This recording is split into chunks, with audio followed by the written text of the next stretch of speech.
Bonjour Nicolas Testa, vous êtes venu l'an dernier au Francophonie de Spa et vous avez apparemment gardé un très bon souvenir de ce show. Comment est-ce que vous appréhendez votre concert de tout à l'heure ? C'est plutôt de l'excitation que de l'appréhension. Comme effectivement le concert s'était bien passé l'année passée, en tout cas le public était au rendez-vous, le public était réceptif. Je pense que c'est un peu l'avantage et vraiment le point positif de Spa, c'est que c'est un public qui aime vraiment les artistes belges et qui leur fait comprendre. Donc c'est plutôt agréable de revenir ici cette année. Voilà.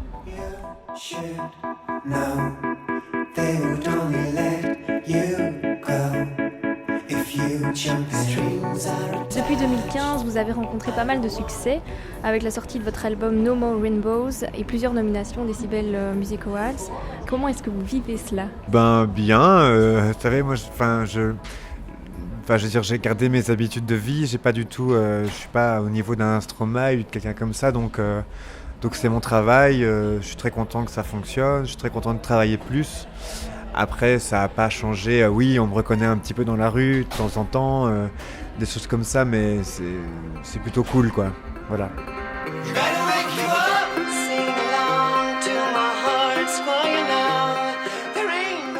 Vous composez vous-même vos morceaux, quelle est votre source d'inspiration au quotidien ?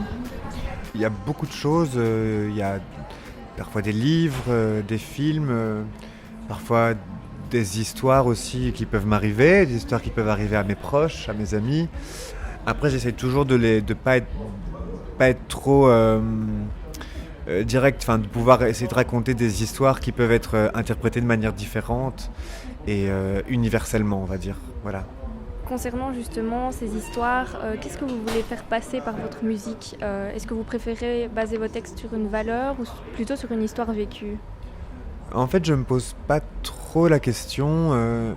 J'aime raconter des histoires. Alors après, une histoire, elle peut se faire de manière, on va dire, narrative, comme aussi de manière imagée. Enfin, je veux dire, certains tableaux racontent des histoires sans pour autant représenter quelque chose de concret. Donc on peut aussi raconter des histoires avec des choses plus abstraites. Donc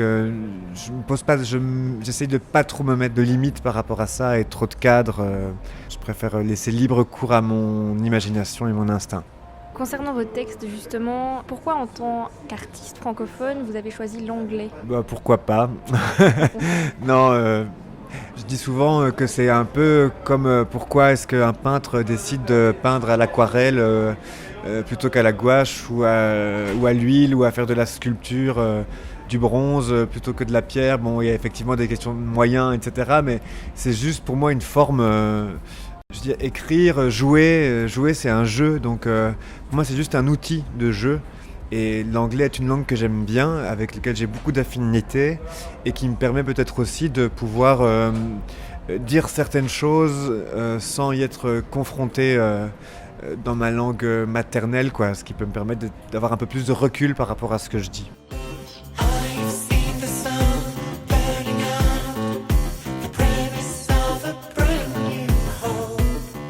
Parler un peu plus de l'aspect scénique. Vous préférez justement l'écriture d'une chanson ou jouer cette chanson en direct sur scène ? J'aime bien les deux. Chaque processus de l'écriture est différent. Des fois, il y a des processus douloureux dans l'écriture aussi. Des fois, c'est difficile, des fois, c'est facile. Et sur scène, c'est un peu la même chose, quoi. Des fois, c'est facile, des fois, c'est difficile. Des fois, on fait des choses sur un disque qui ne fonctionne pas en live, ou on fait des choses en live qui ne fonctionnent pas sur disque. Donc, il faut parfois se réinventer les choses, il faut parfois les réarranger, faire preuve un peu d'imagination, de perspicacité. C'est deux travails complètement différents et pour moi complémentaires.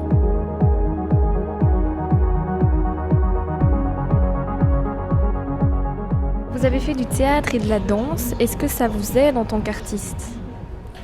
Oui, bien sûr. Oui, pour moi, tout ça est lié. Ce sont des formes d'expression.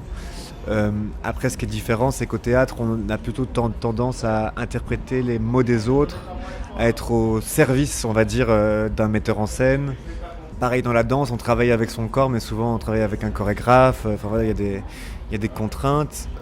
Là, il y a des contraintes aussi, mais elles me sont propres, quoi. Donc, ça veut dire que c'est moi qui ai écrit mes chansons, c'est moi qui suis maître de mon projet, donc c'est peut-être là la différence.